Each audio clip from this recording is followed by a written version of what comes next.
Cara, mudando um pouco de assunto, mais por ali pela área, a gente viu agora que a Turquia bateu um caça russo, né? E aí a Turquia falou que tava em território turco, a Rússia falou que não tava, e aí o pessoal tá falando que vai ter terceira guerra mundial, e aí, cara, o que vai acontecer? O que aconteceu de fato? O que você acha aí? As informações estão muito desencontradas, mas o que a gente tem certeza, não é a terceira guerra mundial. Quem fala isso tá viajando pra caramba, assim, não tem nada a ver. A gente vive num momento muito distinto que imaginar uma guerra global agora não faz o menor sentido. O problema é que a Turquia e a Rússia, por diversas razões, eles têm interesses distintos na Síria, e ao que tudo indica, o caça russo sobrevoou o território sírio por território turco por 17 segundos. E aí ele foi abatido. A Rússia já tinha sido acusada por parte da Turquia por estar invadindo esse território e em algum momento, foi derrubado no final das contas. O que isso revela no final das contas para a gente agora sobre a Síria? A guerra civil na Síria, ela trata de um monte de interesses além da guerra civil na Síria. A gente está falando de interesses russos, turcos, da Arábia Saudita, do Irã, dos Estados Unidos, da França.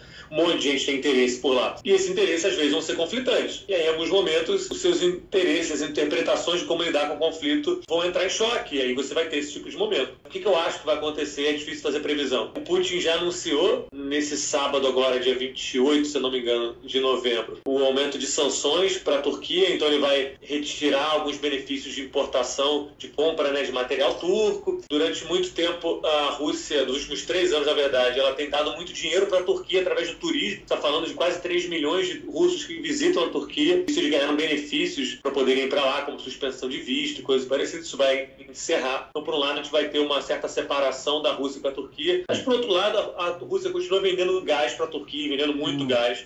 Ela continua articulando, de certa forma, com aliados da Turquia. Então a gente vai ter uma lógica um pouco paradoxal e não vai ter uma escalada. A Turquia não vai invadir a Rússia, ou a Rússia não vai invadir a Turquia. O Putin e o Erdogan são dois ególatras, né? São pessoas que se elegeram muito com uma lógica pessoal de um grande líder. O caso do Putin, a gente tem aquelas imagens dele em cima de ursos, sem camisa, coisas parecidas. Com uma metralhadora bizarra. E aí ele tem uma obrigação de responder no final das contas, né? Ele tem ele, como construiu a imagem dele, como essa liderança forte, ele não pode deixar isso barato, então ele tem que dar uma resposta mais forte. Colocaram mísseis agora, né? Mas eu diria que a médio prazo isso vai acalmar e não vai dar em nada, vai ficar tranquilo. A Turquia aí está sendo colocada muito como o principal fator que faça o Estado Islâmico estar tão forte como está por causa da questão do petróleo. Explica um pouco dessa questão. Como é que o Estado Islâmico se financia? Ele vende petróleo para quem? É para os Estados Unidos, não é? Como é que é isso? O Estado Islâmico ele se financia por 3 grandes fontes atualmente. Por exploração de petróleo dos campos que eles ocupam, por venda de artefato histórico. Vocês devem lembrar, né? Você deve lembrar daquele vídeo dos caras destruindo estátuas antiquíssimas e símbolos. Eles só destroem um pedaço, o resto eles vendem. Inclusive para o Ocidente, né? Você encontra em mercado negro de venda de coisas em Londres, por exemplo. A gente tem que pensar que não é o governo de Londres, o governo da Inglaterra, da Grã-Bretanha comprando. São mercadores e pessoas se beneficiando da história. O Estado não é um ator unitário, ele é muito fragmentado, você tem diversas pessoas atuando dentro do Estado. Por fim, resgate, né? O Estado Islâmico sequestra, principalmente ocidental, e governos pagam resgate para que esses caras sejam soltos. A gente tem casos de japoneses onde isso acontece. A questão do petróleo é complicada porque não é como se você fosse num posto do Estado Islâmico que abastecesse seu carro e tem lá um cara ou algo parecido. Isso envolve uma rede muito complexa de uma série de intermediários. Então, você tem especialistas argumentando que hoje em dia todo mundo compra petróleo no Estado Islâmico. A Turquia compra, a Síria também compra, porque esse preço acaba ficando muito mais barato. Quando eu falo Turquia, parece que é o Erdogan lá, o liderança da Turquia, fazendo um doc na internet comprando petróleo. Não é isso que está acontecendo. Você tem vilarejos próximos, você tem pessoas que se aproveitam desse caos para ganhar uma grana, para se beneficiar. E não é, de novo, você não compra com um cara do Estado Islâmico na esquina e tá ele lá com a bandeirona do Estado Islâmico comprando um barril. Esse cara revende para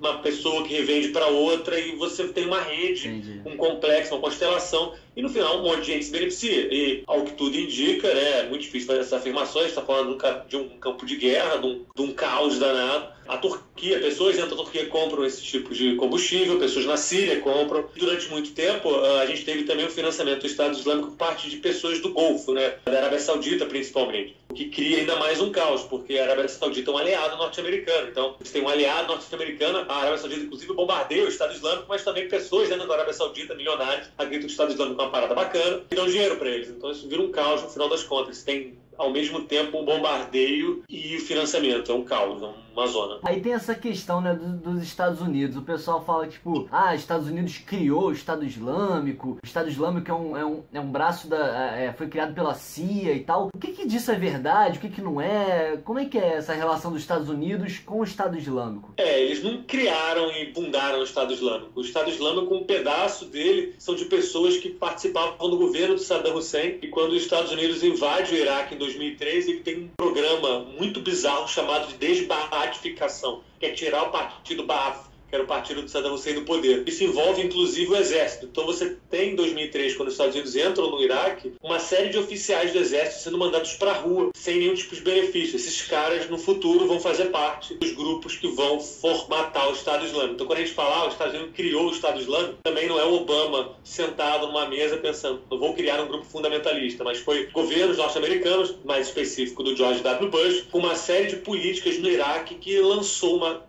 uns caras que sabiam fazer guerra, exército, militares, pra rua, sem emprego, sem perspectiva, com muita raiva dos Estados Unidos e dos xiitas, e aí no futuro eles vão se unir a grupos rebeldes na Síria e vão formatar o Estado Islâmico. Além disso, os Estados Unidos durante muito tempo mandou arma para os rebeldes na Síria, que eles interpretavam como rebeldes moderados. É difícil você imaginar quem são os rebeldes moderados, e esses rebeldes, alguns deles entraram para o Estado Islâmico depois, levando o armamento que tinha sido enviado pelos Estados Unidos, e muitos desistiram e fugiram, deixando para trás o equipamento, e aí você acaba vendo o Estado Islâmico usando Humvees e usando Toyotas e coisas parecidas, que foram sequestrados de certa forma, ou foram enviados de maneira muito idiota pelos Estados Unidos, e aí eles se aproveitaram disso. A mesma coisa no Iraque, né? Esses caras que vieram do Iraque para formar o Estado Islâmico e se aproveitam também do equipamento militar norte-americano que foi enviado do governo iraquiano e acabou sendo desviado ali em algum momento. Então é óbvio que os Estados Unidos têm uma responsabilidade pelas decisões geopolíticas que ele resolveu fazer na região, mas eu duvido muito que os Estados Unidos tenha pensado em criar o Estado Islâmico, que a gente encontra em algumas análises. Eu acho isso meio viagem. Cara, a questão da Rússia, né? Os caras parece que conseguiram, assim, tipo, quase dizimar, acertavam em tudo que é canto, aí ficou essa impressão, tipo, pô, calma aí, os caras estavam lutando lá com os Estados Unidos, uma galera que não conseguia resultado. Aí chegou a Rússia e conseguiu detonar tudo. Aí fica assim, pô, então a Rússia tá do lado bom e os Estados Unidos tá do lado mal. Como é que é o papel da Rússia nessa história toda aí? Eu acho que o primeiro ponto, em relações internacionais não tem bonzinho e malzinho, é um caos, é uma série de valores, de morais. Então, assim, não tem um ponto bom e um ponto mal nessa história. É todo mundo caótico, com uma série de interesses e não necessariamente a gente tem essa lógica binária. O que a Rússia está fazendo, ela resolveu entrar com mais força para auxiliar o governo do Bashar al-Assad na Síria, né, do governo. A Rússia, antes da União Soviética e a Síria, tem relações históricas muito boas, são aliados importantes. E no caso específico, ela, quando começou esses bombardeios, ela, na verdade, não estava atacando tanto o Estado Islâmico, eles estavam atacando os rebeldes que estavam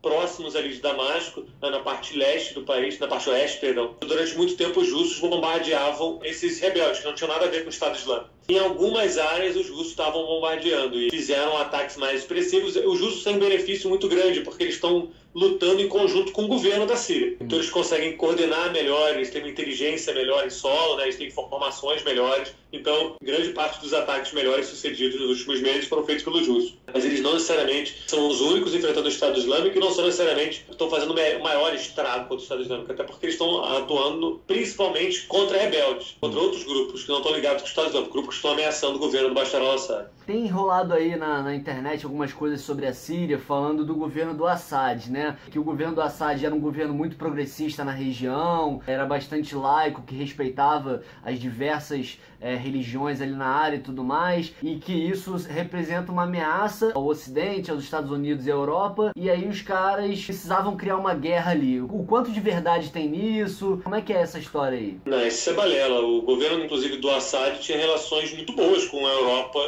e com os Estados Unidos antes do início da Primavera Árabe ou dessas revoltas por chegar na Síria. Tem uma brincadeira que os especialistas chamam de esses países no Oriente Médio uma espécie de república-anarquia. É quase que um governo absoluto, mas com umas pitadas de abertura de político, algo parecido. O governo do Bashar al-Assad ele fez uma modificação, ele fez uma reforma neoliberal muito forte nos últimos 15 anos, mais ou menos. Ele vendeu e privatizou grande parte das suas empresas para o Ocidente, para a França, para os Estados Unidos. Então ele não era necessariamente uma ameaça. O governo do Assad, inclusive dele e do pai, foi quem fez efetivamente paz com Israel. Então ele não está sendo derrubado porque ele ameaçava interesses ocidentais necessariamente. É óbvio que agora você tem um cálculo geopolítico maior. Ele está sendo derrubado, em parte, agora, por uma combinação de valores que dizem respeito ao interesse saudita de derrubar o governo. Você tem uma tentativa ocidental, de certa forma, de se aproximar das áreas de influência da antiga União Soviética. Então, é aquela área interpretada como uma área de influência russa agora. Seria interessante para países ocidentais colocar um governo mais próximo. Mas eu acho que isso é muito mais um cálculo geopolítico do que a imaginação de que ele era um governo bacana, bonzinho, e que era interessante tirar e botar um governo corrupto. O governo do Assad, em relação a opositores, era brutal. Você tem revoltas, tanto em relação a ele, ao pai dele que estava no poder, e com uma série de massacres e violações de direitos humanos. Isso nunca foi ruim para o Ocidente. Só lembrar que um grande